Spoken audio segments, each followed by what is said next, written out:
இன்னைக்கு நம்ம பார்த்திருப்பீங்க டைட்டில் என்னன்னு சொல்லிட்டு, அடையாளம், ஐடென்டிட்டி அப்படின்னு சொல்றாங்க. அடையாளம்னா என்னது? இப்போ உங்க பேர நெனச்சுக்கோங்க. இப்ப ஜெனிதா, அதே மாரி உங்க பேர வச்சுக்கோங்க. ஜெனிதா அப்படின்னா, ஃபர்ஸ்ட் என்ன ஞாபகம் வரும்? இப்ப ஆஃபீஸ்லலாம் பார்த்தீங்கன்னா, ஐடென்டிட்டி அப்படின்னு ஆட் பண்ணிடுறாங்க. ஜெனிதா அப்படின்னா, அதுக்கு பக்கத்துல ஹி, ஹிம், ஷி, ஹர் அப்படின்னு சொல்லிட்டு. அதாவது நான் என்னைய எப்படி அடையாளப்படுத்திக்கிறேன் அப்படிங்கிறத நான் மாத்திக்கலாம். முன்னாடிலாம் தெரியும் நமக்கு பேர வச்சு கண்டுபிடிக்கலாம்.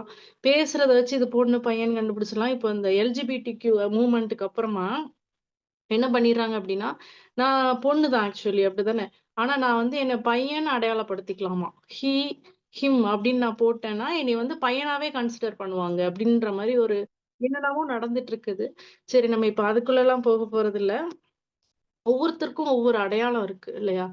இப்போ அடுத்த அடுத்து ஒவ்வொரு சர்க்கிளா அப்படி பார்க்கலாம். ஃபர்ஸ்ட் நம்ம வந்து ஒரு பொண்ணு, ஒரு உயிர், ஒரு பொண்ணு அதெல்லாம் இருக்கட்டும். எந்த ஊர சேர்ந்தவங்க அது ஒரு அடையாளமா இருக்கு. ஆ பேசும்போதே இப்போ இங்க அபார்ட்மெண்ட்லாம் பார்த்தீங்கன்னா, நெறைய தெலுங்குக்காரங்க இருப்பாங்க. அவங்கலாம் "நீ தெலுங்குவா?" அப்படின்னு சொல்லிட்டு அவங்க ஒரு ஒரு கேங்கா மாறிருவாங்க. அதே மாதிரி ஒவ்வொரு ஐடென்டிட்டி இருக்கு. நான் திருநெல்வேலிக்காரங்க, சென்னையில இருக்கவங்கலாம் பார்த்தீங்க அப்படின்னா, திருநெல்வேலிக்காரங்க அப்படின்னோனே ஒண்ணா சேர்ந்துக்குவாங்க. "அப்படியா? எந்த ஊரு நீ?" அப்படின்னு சொல்லிட்டு. இது இப்படி ஒவ்வொருத்தருக்கும் ஒவ்வொரு அடையாளம் இருக்கு. நான் இவங்களோட இன்னாரோட பையன். நான் வந்து இந்த ஸ்கூல்ல படிச்சுட்டு வந்தேன். இந்த இந்த டிகிரி முடிச்சிருக்கேன். அது ஒவ்வொருத்தரும் ஒவ்வொரு அடையாளத்த நம்ம வச்சிருக்கோம். இப்படி இருக்கும்போது, ஆண்டவர் நமக்காக ஒரு அடையாளத்த வச்சிருக்காரு. அது எப்படின்னு தான் நம்ம பார்க்க போறோம். ஒரு மோசமான அடையாளத்துல இருந்த ஒருத்தவங்கள ஆண்டவர் எப்படி மாற்றுனாரு அப்படின்றத நம்ம பார்க்க போறோம். இது நம்ம ஒவ்வொருத்தர் வாழ்க்கையிலும் கிரியை செய்யும் அப்படின்னு சொல்லி விசுவாசிக்கிறேன். ஸோ நம்ம வந்து யோசுவாவின் புத்தகம் 2வது அதிகாரம் எடுத்துக்கலாம். பைபிள் கையில வச்சிருக்கவங்க. யோசுவாவின் புத்தகம் 2வது அதிகாரம். இப்போ வந்து எல்லாம் மோசேயோட காலம் முடிஞ்சு, யோசுவாவோட காலம் வந்துருச்சு. இப்போ போறாங்க. போயிட்டு இருக்கிறப்ப ஒரு பெரிய ஒரு மதில் வந்து நிக்குது. எல்லாருக்கும் தெரிஞ்ச ஸ்டோரி தான். எரிகோ மதில் வந்து நிக்குது நடுவுல. அத கடந்து தான் அவங்க போணும். அது ரொம்ப பெரிய ஒரு மதில். நம்ம பார்த்தோம் அப்டின்னா, அந்த கால்பந்து விளையாடுற கிரவுண்ட் மாதிரி இருக்குமா மேல. நம்ம வீட்லலாம் எப்படி பண்ணியிருப்போம்? ஒத்த கல்லு, செங்கல் வச்சு வீடு கட்டியிருப்போம். இல்ல இன்னொரு 2 இது வச்சு கட்டியிருப்போம்ல. அது மாதிரி இருக்க மதில் மேல வந்து கால்பந்து விளையாடலாம் அப்படின்னு சொல்றாங்க. அவ்ளோ ஸ்ட்ராங்கான ஒரு கோட்ட. அந்த மதில் மேல வீடு கட்டி இருந்திருக்காங்க. மதில் மேல நம்ம என்ன பண்ணுவோம்? வேலி மாரி கம்பி தான் வைக்க முடியும். அப்படிதான் இருக்கும் நார்மலால. அவங்க வீடு மாரி கட்டியிருக்காங்க. அவ்ளோ பாதுகாப்பான ஒரு எரிகோ கோட்ட. அது உள்ள யாருமே நுழைய முடியாதபடி இருக்கு. இப்போ வேவு பார்க்க 2 பேர் வராங்க, இந்த எரிகோ கோட்டைக்குள்ள. இதுக்கு முன்னாடியே வேவு பார்க்க நெறைய பேர் போயிருக்காங்க. நமக்கு அந்த 12 பேர் போனாங்கல்ல, அதுல யோசுவாவும் ஒருத்தரு. யோசுவா, காலேப் அப்புறம் இன்னொரு 10 பேர் போய் வேவு பார்த்துட்டு வராங்க. ரொம்ப பயமுறுத்துற மாரி செய்திய 10 பேர் குடுக்குறாங்க. நல்ல செய்திய 2 பேர் குடுக்குறாங்க. இந்த பயமுறுத்துற செய்திய கேட்ட உடனே மக்கள்லாம் பயந்து நெறைய பேருக்கு தண்டனை கிடைக்குது. இதெல்லாம் நமக்கு தெரிஞ்சது தான். இது 2வதா வேவு பார்க்க போறாங்க.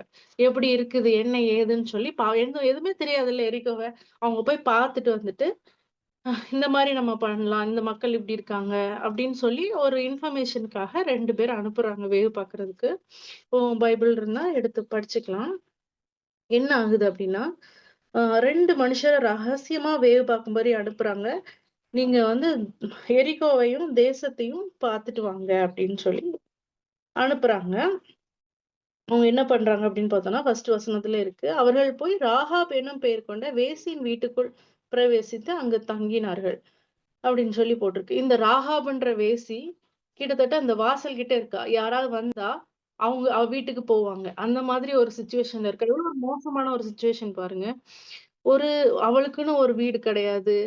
அவ வந்து ஒரு ஒரு விபச்சார ஸ்திரீ. யார் வந்தாலும் அங்க தங்கிக்கலாம். ரொம்ப ஃபேமஸ் அவ. அந்த ஊர்ல ஃபேமஸ். ஏன் அப்டின்னா, அந்த மதில் மேலே வீடு இருக்கு அப்படின்னு சொல்லி பார்த்தோம். இது வந்து ராஜாவுக்கு தெரிஞ்சுட்டு 2வது வசனம் பார்த்தீங்கன்னா தெரியும். ராஜா வந்து ராகாபு கிட்ட ஆள் அனுப்பி, உடனே என்ன ஆள் வந்துட்டாங்க. ராஜாவுக்கு என்ன தெரியுது அப்படின்னா, ராத்திரில 2 பேர் வந்திருக்காங்க அப்படின்னாலே, அவ யார் வீட்ல தான் இருக்கணும்? ராகாப் வீட்ல தான் இருக்கணும். ஏன்னா இருக்கிறதுலே ஃபேமஸ் அவ தான். ஒரு மோசமான தொழில் செய்கிற ஸ்திரீ. "நீ போய் அவள போய் முதல்ல தேடு பாரு. அவங்க வீட்ல இருக்காங்களான்னு போய் பாரு" அப்படின்னு சொல்லி அனுப்புறாங்க. அவளோட அடையாளம் எப்படி இருக்கு பாருங்களேன். இதுக்கு மேல முடிஞ்சுது. இத விட மோசமான சிச்சுவேஷன் யாருக்காவது இருக்க முடியுமா? ஒரு பொண்ணு வந்து இந்த மாதிரி ஒரு தொழில் செய்ற பொண்ண, அதுக்கப்புறம் சமுதாயம் வேற மாரி மாற்றி ஏத்துக்குமா? ஒருவேள ஜென்ஸா இருந்தா கூட தப்பு பண்ணா, அவனோட அந்த தப்பை மன்னிச்சு மறந்துடுறாங்க இந்த சொசைட்டி. ஒரு பொண்ணு இந்த மாரி மோசமான தொழில்ல இருக்க பொண்ண, எல்லாரும் எப்படி பார்ப்பாங்க? எந்த மாரி ட்ரீட் பண்ணுவாங்கல்ல? அப்படி ஒரு மோசமான சிச்சுவேஷன்ல தான் ராகாப் இருக்காங்க. அவங்க விருப்பப்பட்டு இத செய்ற மாரி எனக்கு தெரியல. ஒருவேள விருப்பப்பட்டு செஞ்சிருந்தா, அதுலருந்து வெளிய வரணும்னு நெனச்சிருக்க மாட்டாங்க. அப்படி ஒரு மோசமான சிச்சுவேஷன்ல அவங்க இருக்காங்க.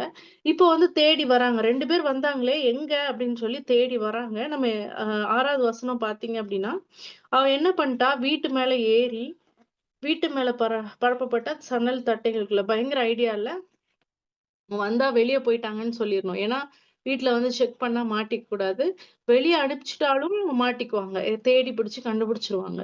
அதனால வீட்டுக்கு மேல இருக்க சணல் தட்டுல போய் உள்ள ஒளிச்சு வச்சிருக்கலாம். அங்க கண்டிப்பா தேட மாட்டாங்கன்னு தெரியும். ஒளிச்சு வச்சு சேஃபா பத்திரமா அவங்கள பாதுகாத்துட்டு, வந்தவங்கட்ட நீங்க அங்க போய் தேடுங்க. அவங்க போயிட்டாங்க அப்படின்னு சொல்லி அனுப்பிச்சு சேஃபா பத்திரமா வைக்கிறாங்க. அதுக்கப்புறம் 9வது வசனம் பார்த்தீங்க அப்டின்னா, அவ ஏன் இதெல்லாம் பண்ணணும்? மாட்டி குடுத்துருக்கலாமே! ரொம்ப ரிஸ்க்கான விஷயமாச்சே! ராஜாவுக்கு மட்டும் தெரிஞ்சிருச்சு அவ்வளோதான் இல்ல, இவள கொன்றுவாங்க. அவ ஏன் அப்டி பண்ணா அப்டின்னா, கர்த்தர் உங்களுக்கு தேசத்தை ஒப்புக் கொடுத்தார் என்றும் 9வது வசனம். உங்களைப் பற்றி எங்களுக்கு திகில் பிடிக்கிறது என்றும், உங்களைக் குறித்து தேசத்து குடிகள் எல்லாரும் சோர்ந்து போனார்கள் என்றும் அறிவேன். அவ எல்லாத்தையும் கேட்டிருக்கா பாருங்க. நீங்க எகிப்து தேசத்திலிருந்து புறப்பட்டபோது, கர்த்தர் உங்களுக்கு முன்பாக சிவந்த சமுத்திரத்தின் தண்ணீரை வற்றிப் போக பண்ணினதையும், அந்த அந்த சிவந்த சமுத்திரம் கடல் 2ஆ பிரிஞ்சு போனது, மத்த எல்லா டீட்டெயில்ஸையும் அந்த 2 ராஜாக்கள் சங்காரம் பண்ணது, எல்லாத்தையும் கேட்ட உடனே எங்களோட இருதயம் கரைந்து போயிற்று. எங்க எல்லாருடைய தைரியமும் அற்று போயிற்று அப்படின்னு சொல்லி சொல்றாங்க. லாஸ்ட்டா ஒரு பாயிண்ட் சொல்றாங்க. உங்கள் தேவனாகிய கர்த்தரே உயர வானத்திலும், கீழ பூமியிலும் தேவனானவர். எப்படி அறிக்கையிட்டு ஆண்டவரை ஏற்றுக்கொள்றாங்கல்ல. இந்த ராகாப் அவங்களோட வாழ்க்கை மோசமா இருந்தாலும், அவங்க அடையாளம் மோசமா இருந்தாலும், எப்படி சொல்லியிருப்பாங்க அவங்கள? அதோ அந்த வேசி ராகாப் தான் அப்படி. அவளோட அடையாளமே அப்படிதான். அந்த அடைச்சொல்லுக்கு அப்புறம் தான் அந்த பேருக்கு அப்புறம் தான் பேரே சொல்லுவாங்க. அப்படி ஒரு மோசமான நிலைமையில இருக்காங்க. ஆனா அவங்க கேள்விப்படுறாங்க நெறைய விஷயங்கள. இந்த மக்களுக்கு என்ன நடக்குது அப்படின்னு சொல்லி. அரசல் புரசலா பேசுறத வச்சு கேள்விப்பட்டிருக்கலாம்.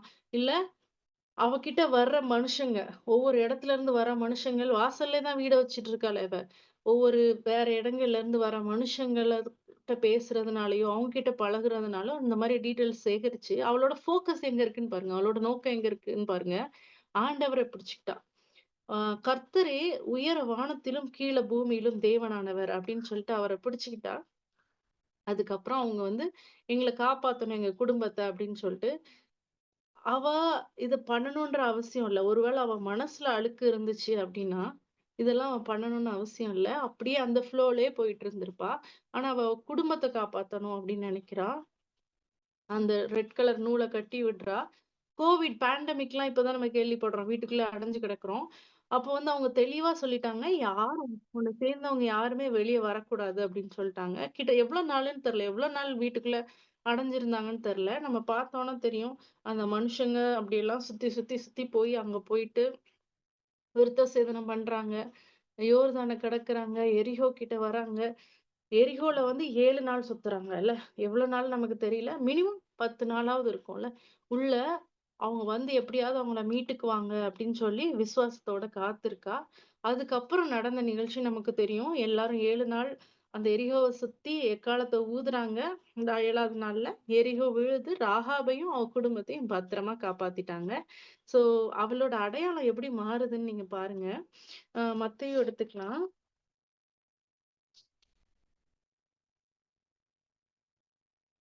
மத்தேயு 1வது அதிகாரத்துல ஆண்டவரோட வம்ச வரலாறு வரும்போது, அ 5வது வசனம். மத்தேயு 1:5ல சல்மோன் போவாசை ராகாபினிடத்தில் பெற்றாள் அப்படின்னு சொல்லி போட்டிருக்கு. இதுல வந்து லேடீஸோட பேருன்னு பார்த்தீங்கன்னா, கொஞ்சம் பேர் தான் இருக்கும். அதுவும் இந்த மாதிரி மோசமான அடையாளத்துல இருந்த லேடீஸோட பேரு. நொய்பட்ட, கஷ்டப்பட்ட உரியாவின் மனைவியால் இருந்தவளிடத்தில் அப்படின்னு போட்டிருக்கும் ஒரு இடத்துல. பத்ஷேபாள பத்தி போடுறப்ப. யாரெல்லாம் கஷ்டப்பட்டாங்களோ, யாரெல்லாம் வந்து ஆண்டவர் இப்படி எழுதும்போது ஞாபகம் வந்திருக்கும்ல. சல்மோன் வந்து போவாசை பெற்றான் அப்படின்னு போட்டிருக்கலாம் ஆண்டவர்.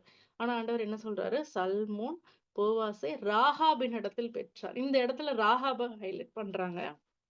ஏன் அப்படின்னா, அவ முன்னாடி வேசியா இருந்த ராகாபா இருந்திருக்கா.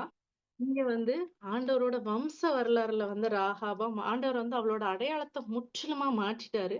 அதுக்கு மாத்திரம் இல்ல, அவ யார பெற்றான்னு பார்த்தீங்க அப்படின்னா, போவாஸ். நம்ம எல்லாருக்கும் தெரியும் ரூத்தோட ஹஸ்பண்ட் போவாஸ். அந்த ரூத் புத்தகத்தோட ஹீரோவே அவர்தான். இல்ல ஒரு அ ஏற்கனவே கல்யாணம் ஆயி, கணவனால கணவன் இழந்த ஒரு கைம்பெண்ணான ரூத் உள்ள வராங்க. அவங்களுக்கு வாழ்க்கை குடுக்குறாரு. நியாயப்படி சூப்பரா அப்படி பண்ணுவாரு. என்னைய விட ஒருத்தர் உனக்கு க்ளோஸ் ஆன உறவுமுறையா இருக்காரு. அவர் என்ன சொல்றாருன்னு பார்ப்போம் அப்படின்னு சொல்லி ரொம்ப அழகா பிளான் பண்ணுவாரு. அதே மாரி ரூத் போவாஸ் வந்து நல்லா மிகுந்த ஆஸ்தி உள்ளவன் அப்படின்னு சொல்லியிருக்கு. ரூத் பொறக்கும்போது, கதிர பிறக்கும்போது சிந்த விட்டுருங்க அப்படின்னு சொல்றாரு. ஏன்னா, ஆண்டவரோட கட்டளை அது. கஷ்டப்படுறவங்களுக்காக விட்டுறணும் அப்படின்னு சொல்லிட்டு. ஸோ இவ்ளோ ஒரு நல்ல ஒரு பையன பெத்து எடுத்திருக்காங்கல்ல, ஒரு வேசியான ஒரு ஸ்திரீ. அந்த நாட்டுக்கு போறாங்க இந்த மக்கள் கூட. அங்க இருந்த வரைக்கும் அவங்க மோசமானவங்க தான். இப்ப கானானுக்கு போறாங்க இந்த மக்கள் கூட சேர்ந்து போயி, அங்க சல்மான்ன்ற ஒருத்தர கல்யாணம் பண்றாங்க. ஒரு அழகான, ஒரு நீதியுள்ள ஒரு குழந்தைய பெற்றெடுக்குறாங்க. இப்போ வந்து போவாஸோட அம்மா அவங்க. போவாஸோட அம்மா மட்டும் இல்ல, அந்த ஜெனரேஷன்ல தான் ஏசப்பா வந்தாங்க. ஏசப்பாவோட முர் அதாவது ஆன்செஸ்டர். ஏசப்பா அந்த வழியில வர்றதுக்கு இவங்க ஒரு கருவியா எடுத்து பயன்படுத்தப்பட்டாங்க. இன்னைக்கும் நம்ம வந்து ராகாப் பத்தி பேசிட்டு இருக்கோம். எவ்வளவு அழகா ஆண்டவர் ஒரு அடையாளத்த மாற்றிருக்கார்ல. இது மாரி நெறைய நெறைய கேரக்டர்ஸ் இருக்கு. மோசே வந்து கொலைகாரன் தான் அடையாளப்படுத்தப்பட்டான். அதுக்கப்புறம் ஒரு லீடரா ஆண்டவர் மாற்றினார். இதுதான் பைபிள் வசனம் சொல்லியிருக்கு. ஒருவன் கிறிஸ்துவுக்குள் இருந்தால் புது சிருஷ்டியா இருக்கிறான் அப்படின்னு சொல்லி. யாராலயும் ஒரு வேசியானவள ஒரு குடும்ப ஸ்திரீயாக்கி, அவளோட வம்சத்துல நான் தான் பிறக்கணும் அப்படின்னு மாத்த முடியாதுல்ல. நமக்கு எப்படினாலும் ஒரு என்ன சொல்றது? அவங்கள பார்த்தாலே மூஞ்சி தான் நம்ம சுளிப்போம்ல. ஆனா ஆண்டவர் அப்படி பார்க்கவே இல்லல்ல. அடையாளத்தையே மாற்றிட்டாரு. அதேதான். மனச ஆண்டவர் பார்ப்பாரு. ஒருவேளை நம்மளோட அடையாளம் மோசமானதா இருக்கு. இப்போ நெறைய விஷயங்கள்ல நம்ம ஒடுக்கப்படலாம். கீழ் ஜாதி அப்படின்னு சொல்லி நம்மள பிறந்ததுல இருந்து சொல்லியிருக்கலாம். நெறைய விஷயங்கள்ல நம்ம மத்தவங்களுக்கு கீழ்ப்பட்டுருக்கலாம். ஆனா, நம்ம அடையாளத்த ஆண்டவர் இன்னைக்கு மாற்றப் போறாரு. சாட்சியா நான் சொல்றேன். ம் எங்க அம்மா வந்து என்ன ஆச்சு அப்டின்னா, சின்ன வயசுல என் தம்பி பொறந்ததுக்கு உடனேவே வந்து எங்க அப்பா வந்து வேற ஒரு லேடிய கல்யாணம் பண்ணிட்டு போயிட்டாங்க. எங்க அம்மாவுக்கு வந்து 3 பசங்க. 3 குட்டி பசங்க. என் தம்பி அப்பதான் பொறந்திருக்கான். எனக்கு 2 வயசு ஆகுது. எங்க அக்கா. ஸோ 3 பேர வச்சிருக்காங்க அம்மா. அவங்க நெலைமை எப்படி இருக்கும்னு யோசிச்சு பாருங்களேன். ஒரு நம்ம வழக்கப்படி சொல்றது சொல்லுவாங்கல்ல, அது இல்லாதவங்க. இது அவங்களோட அடையாளமா இருந்துச்சு. படிப்பு கிடையாது. ஃபர்ஸ்ட் இயர் படிக்கும்போதே ஃபர்ஸ்ட் இயர் ஜாயின் பண்ணும்போதே டிஸ்கன்டின்யூ பண்ணிட்டு கல்யாணம் பண்ணி வச்சாங்க. இப்போ சாப்பாட்டுக்கு வழி கிடையாது. சப்போர்ட்டுக்கு கிடையாது. 3 குழந்தைங்க. இத வச்சுக்கிட்டு என்ன பண்றதுன்னு தெரியாது. அடுத்த வேள சாப்பாட்டுக்கு வழி கிடையாது. இப்படி ஒரு நிலைமையில தான் இருந்தாங்க. எப்படி இந்த ராகாப வந்து அவளோட வாழ்க்கை முடிஞ்சிரும் அப்படின்னு நினைச்சாங்களோ, அதே மாரி தான் இருந்தாங்க. நெறைய இடத்துல வந்து அ பிள்ளைங்கள எங்கேயாவது ஆர்ஃபனேஜ்ல விட்டுடலாம். விட்டுட்டு நம்ம வந்து நம்ம வாழ்க்கைய முடிச்சுக்கலாம் அப்படின்னு நெனச்சிருக்காங்க. அத பத்தி நெறைய சாட்சியா சொல்லுவாங்க. அப்படிப்பட்ட ஒரு சூழ்நிலையில தான் இருந்தாங்க. ஆனா இவங்க ராகாப போல ஆண்டவர நல்லா புடிச்சுக்கிட்டாங்க. ராகாப் வந்து ஆண்டவர் வார்த்தைய கேள்விப்பட்டு அறிக்கையிடுறா. உங்களோட தேவன் தான் வானத்துக்கும், பூமிக்கும் மேலான தேவன் அப்படின்னு சொல்லி கர்த்தர குறித்து அறிக்கையிடுறா. அதே மாரி புடிச்சுக்கிட்டாங்க. நம்பிக்கை எங்க இருந்து வருதோ அதுலருந்து புடிச்சுக்கணுங்க. நம்ம எவ்ளோ மோசமான இடத்துல இருந்தாலும், நம்ம வீடு ஒரு குடிசை வீடு. இவளால இதுக்கு மேல வர முடியாது. இவ இவ்வளதான். இவன் இவ்வளதான். இதோட அழிஞ்சு போயிருவான். இவனுக்கு வேலை கிடைக்காது. இவன் வரல. இவன் வந்து ஒரு லூசு. அந்த மாதிரி யோசிக்க தெரியாது. இந்த டேலண்ட் இல்ல. இப்படி இல்ல. இந்த மாரி நமக்கு நெறைய அடையாளம் மக்கள் குடுக்கலாம். ஆனா, நமக்கு பாசிட்டிவா ஆண்டவர் இருக்காரு. அந்த வார்த்தைய பிடிச்சுக்கணும். அப்படிதான் எங்க அம்மா வந்து பிடிச்சுக்கிட்டாங்க. ஒரு நல்ல சபைக்கு போக ஆரம்பிச்சவங்க. வார்த்தைகள பிடிச்சுக்கிட்டாங்க. ஆ அவங்க எவ்ளோ எஃபோர்ட் போட முடியுமோ, எப்படி வந்து ராகாப் வந்து அடுத்து என்ன? உங்கள ஒளிச்சு வச்சு, மறைச்சு வச்சு பாதுகாக்கணும். நம்ம குடும்பத்த பாதுகாக்கணும். மூளைவிட்டு வீட்டுக்குள்ள வச்சு பத்திரமா பாத்துக்கிட்டாங்களோ, அதே மாதிரி எங்க 3 பேரையும் அங்க பிறந்ததுக்கு அப்புறம் வேலைக்கு போனாங்க. வேலைக்கு போயிட்டு படிக்க ஆரம்பிச்சாங்க. இப்ப நமக்கு படிச்சாலே மண்டையில ஏற மாட்டேங்குதுல்ல. ஒழுங்கா ஸ்கூல், காலேஜ் போறதுக்கே படிக்கிறதுக்கு ரொம்ப கஷ்டமா இருக்கு. அவங்க வேலைக்கு போயிட்டு படிச்சாங்க. படிச்சு டிகிரி வாங்கி வேலைக்கு போனாங்க. குழந்தையும் பார்த்துக்கிட்டு, இவ்ளோ விஷயத்தையும் பண்ணி ஒரு ஸ்கூலுக்கு வந்து டீச்சரா வந்தாங்க. எங்க 3 பேரையுமே வந்து நல்ல ஒரு கோர்ஸ்ல படிக்க வச்சாங்க. இப்போ அவங்க அடையாளம் எப்படி ஆயிடுச்சு அப்படின்னா, இவ் அ அந்த அடையாளமே இல்ல. இவ்ளோ மோசமான கணவரால கைவிடப்பட்ட பெண் அப்படிங்கிற அடையாளம் இப்ப இல்ல. அவங்க பிள்ளைங்கலாம் எவ்வளோ படிச்சு வந்துட்டாங்க பாருங்க. வளர்த்துட்டாங்க. அப்படின்ற அடையாளம் தான் அவங்களுக்கு இருக்கு. இது வந்து ஒரு சாட்சியா வந்து அவங்க நிக்கிறாங்க. இப்போ வந்து அவங்க தைரியமா சொல்லலாம்.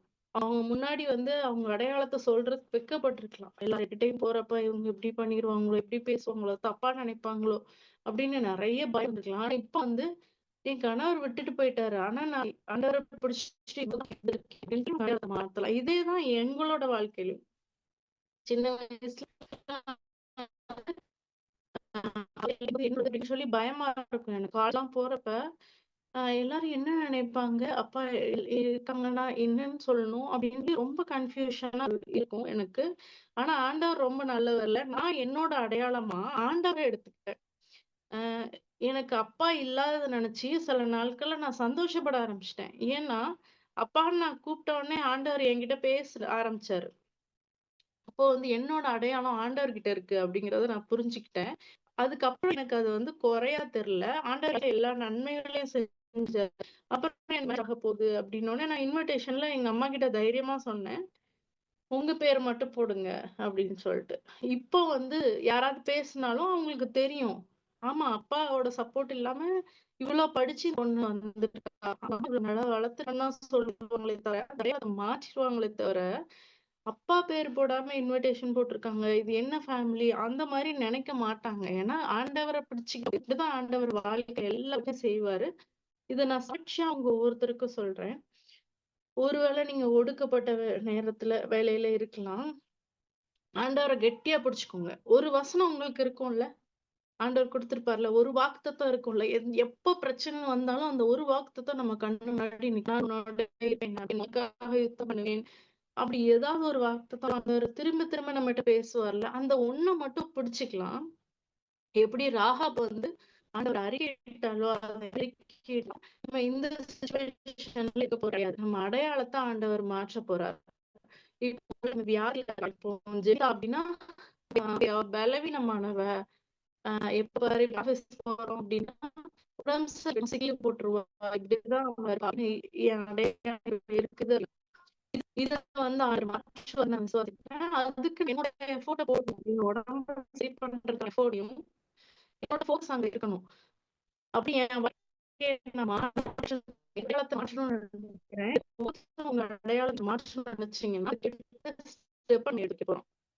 ஆ வேலையில வந்து இப்போதான் இன்னைக்கு வந்து என்னோட ப்ராஜெக்ட் லாஸ்ட் டே எனக்கு. இதுக்கப்புறம் வந்து பெஞ்ச்ன்னு சொல்லுவாங்க. அதுல இருப்போம். அதுக்கப்புறம் வெளிய போயிருவோம். அந்த மாரி தான் இப்போ வந்து எனக்கு என்னோட கையில இருந்த டைம். இப்ப நான் வந்து ஃபோக்கஸ்டா நான் படிச்சேன் அப்டின்னா, வேற வேலைக்கு போக முடியும். அப்டிதானே?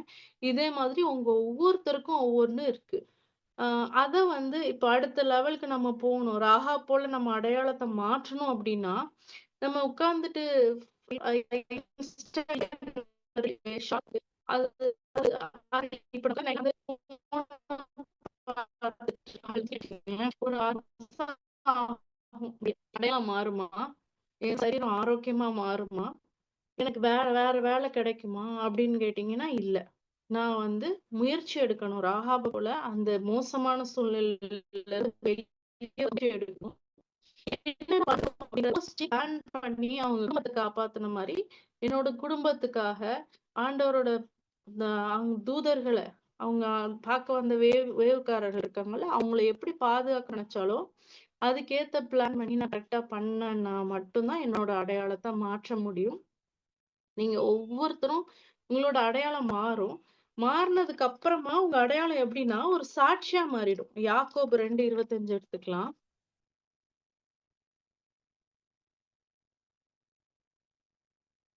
ஆ யாராவது படிக்கிறீங்களா? யாக்கோபு 2:25.